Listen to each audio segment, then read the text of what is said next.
2018 में बीजेपी ने विधानसभा चुनाव के पहले अपना दृष्टि पत्र जारी किया था और दावा किया था कि 10 लाख रोजगार दिए जाएंगे, 10 लाख नौकरियां दी जाएंगी। लेकिन 15 महीने की कमलनाथ सरकार को अगर हटा दें तो अपने दृष्टि पत्र में किए गए वादे को 10% पूरा करने में भी शिवराज सरकार नाकाम रही है। यही वजह है कि छात्र अब सड़कों पर हैं और मुख्यमंत्री को लगभग हर 6 महीने में एक बयान देना पड़ रहा है कि इस साल 1 लाख सरकारी नौकरियों में भर्ती की जाएगी। देखिए रिपोर्ट। हाथों में तिरंगा लिए सड़कों पर प्रदर्शन कर रहे ये छात्र दरअसल एमपीपीएससी से नाराज हैं। एमपीपीएससी ने बीते कई सालों से नौकरियां नहीं दी हैं। अगर हम बात करें तो बीते 4 सालों में एमपीपीएससी ने बेरोजगारों पर 67.46 लाख रुपए खर्च किए हैं और इनमें से 28 करोड़ रुपए बेरोजगारों से वसूले हैं। लेकिन नियुक्तियों की बात करें तो बीते 4 साल में किसी को भी नियुक्ति नहीं दी गई है। ये है मध्य प्रदेश के अधिकारियों की फैक्ट्री कही जाने वाली पीएससी की कहानी। पीएससी की हम बात करें तो बीते 4 सालों में 1400 पदों के लिए 7,54,000 लोगों ने आवेदन किए। इस दौरान कुल 10 परीक्षाएं हुई, लेकिन 4 सालों में किसी को भी एमपीपीएससी नौकरी नहीं दे पाई। मध्य प्रदेश में 873 पद डिप्टी कलेक्टर के हैं, जिसमें से 400 पद इस समय खाली हैं। इसी तरीके से डीएसपी के 1007 पद हैं, जिसमें से 337 पद खाली हैं। मध्य प्रदेश की सरकार का प्रशासनिक ढांचा चरमरा गया है, क्योंकि मध्य प्रदेश में क्लास 1 और क्लास 2 के 40% पद खाली हैं, तो क्लास 3 और 4 की सेवाओं के 50% पद खाली हैं।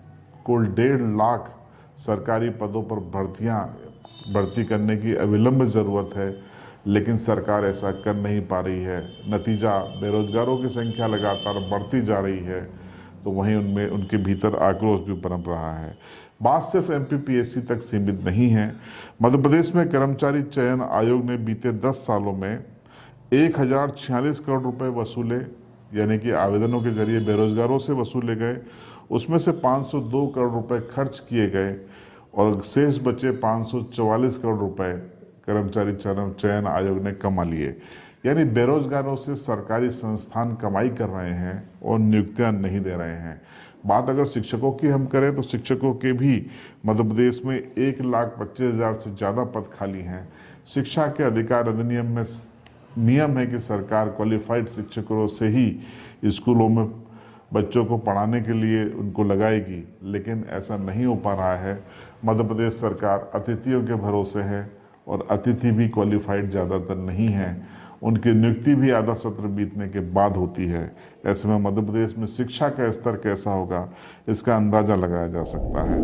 अगर हम आंकड़ों की बात करें तो पिछले साल 24,72,000 लोग मध्य प्रदेश में बेरोजगार के रूप में पंजीकृत थे, जो इस बार बढ़कर 30 लाख के पार हो गए हैं। वहीं केंद्र सरकार का ई श्रमिक पोर्टल ये बोलता है कि मध्य प्रदेश में 1,30,00,000 से अधिक बेरोजगार हैं। अगर ये आंकड़े मोदी सरकार के हैं, शिवराज सरकार के हैं, तो सरकार के जिम्मेदार क्या सोच रहे हैं कि मध्य प्रदेश में आखिर बेरोजगारी कैसे कम होगी। मध्य प्रदेश के मंत्री भूपेंद्र सिंह कहते हैं कि अब कंप्यूटर का ज़माना है, 100 लोगों का काम एक व्यक्ति कर सकता है, एक कंप्यूटर कर सकता है, तो फिर कैबिनेट में ये लागू क्यों न किया जाए। बहरहाल इस सब के बीच में मध्य प्रदेश का युवा परेशान है। अब उस पर से पेच आ गया है ओबीसी आरक्षण का। कमलनाथ सरकार जब थी तब कमलनाथ ने ओबीसी का आरक्षण 14% से बढ़ाकर 27% कर दिया। इसके लिए बकायदा विधिवत प्रक्रिया का पालन नहीं किया गया। नतीजा, मामला हाई कोर्ट में जाकर अटक गया।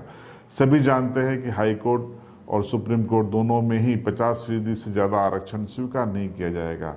इसके बावजूद कमलनाथ ने एक आदेश के जरिए, एक कैबिनेट प्रस्ताव के जरिए इसे पारित कर दिया। यही पेच अब बीजेपी के लिए गले की हड्डी बन गया है। अब अगर 27% पर बीजेपी नहीं आती तो 53% आबादी वाला ओबीसी वर्ग उससे नाराज हो जाएगा। इसका हल दिखाई नहीं देता। नतीजा, बेरोजगार परेशान हो रहे हैं। बीते 4 सालों से मध्य प्रदेश पीएससी की कोई परीक्षा क्लियर नहीं हो पाई, चाहे पुलिस परीक्षा हो, चाहे पटवारी परीक्षा हो, चाहे शिक्षकों की परीक्षाएं हैं, समय पे पूरी नहीं हो पा रही हैं। नतीजा, युवाओं में आक्रोश पनप रहा है। वो अपने भविष्य को लेकर परेशान हैं, उनके परिजन परेशान हैं। सरकार अब स्वरोजगार की बातें करने लगी है, लेकिन हकीकत ये है कि स्वरोजगार की तमाम योजनाएं अब कागज़ों पर हैं, उसमें बजट नहीं है। ऐसे में मध्य प्रदेश का युवा कहाँ जाएगा, ये एक बड़ा सवाल है। इस रिपोर्ट पर आपकी राय कमेंट बॉक्स में ज़रूर बताएं।